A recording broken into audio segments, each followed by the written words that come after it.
Storytel कट्टामध्ये तुम्हा सगळ्यांचं मी उर्मिला निंबाळकर मनापासून स्वागत करते. तर आज स्टुडिओमध्ये एक उदयनमुख कलाकार म्हणजे डायरेक्ट बच्चन बरोबरच काम करून आलेले आणि जरा उशिरा आलेले असे एक कलाकार म्हणजे द ग्रेट ऍक्टर आपल्या बरोबर बसलेले. त्यांचं नाव आहे यशपाल सारनाथ आणि दुसरे फेसबुकवरती झणझणाटी पद्धतीनं खळबळ माजवणारे आणि स्टेटसमध्ये वेगवेगळे चर्चासत्र घडवून आणणारे असे एक लेखक आहेत आपल्या बरोबर, ज्यांचं नाव आहे नितीन थोरात. नमस्कार, तुमच्या सगळ्यांचं स्वागत आहे स्टुडिओमध्ये. थँक्यू. नितीन, म्हणजे मला मी सध्या फेसबुक पाहते फक्त नितीन थोरातमुळे. तर कसं म्हणजे हे कसं सुचतं तुला असं हे फेसबुकवरती वेगवेगळे जे तू खतरनाक स्टेटसेस लिहित असतो, तर त्याच्याबद्दल मला त्या लेखनाची शैली तिथे कशी काय म्हणजे असं बदलते कसं?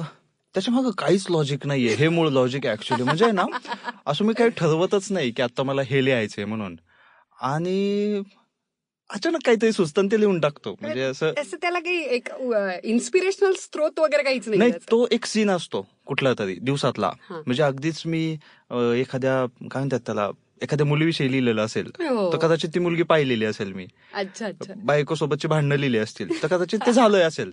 अर्थात प्रत्येक वेळी असं झालेलंच असतं असं नाही, पण त्याला असं काहीच लॉजिक नाही आहे. म्हणजे मुळात ते खाली नंतर शिव्या येतात त्यावर कळतच की बरोबर आहे. म्हणजे लोकांनी बाय द वे आता जे लोक ऐकतात त्या सगळ्यांना मला सांगायचंय की तुम्ही नितीन थोरातचं फेसबुक अकाउंट माझं नाही केलं, यशपालचं नाही केलं किंवा बच्चनचंही नाही केलं तरी सुद्धा प्लीज त्याला फॉलो करा. कारण की मी परवाच एक गोष्ट ऐकली की किती वाईट लिहितोस रे तू, मी रोज वाचतो. इतकं कमाल होतं, मी वेडी झाले हे वाचून. हे कसं म्हणजे हे जे तू चर्चा एक एंगेजमेंट असं म्हणतात की सोशल मीडियावरती तुमच्या पोस्टच्या खाली खळबळजनक काहीतरी चर्चासत्र सुरू झाली पाहिजे, त्याला एंगेजमेंट असं म्हणतात डिजिटल सोशल मीडिया मार्केटिंगच्या भाषेमध्ये. तर ते तू काही लिहिलंस तरी सुद्धा खाली जे काही सुरू होतं कमेंट्स त्या कमाल असतात.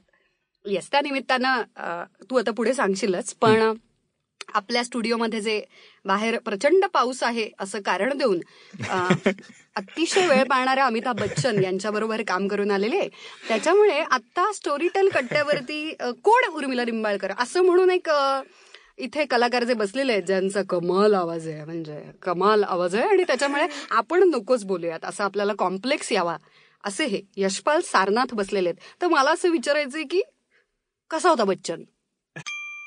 Sample complete. Ready to continue?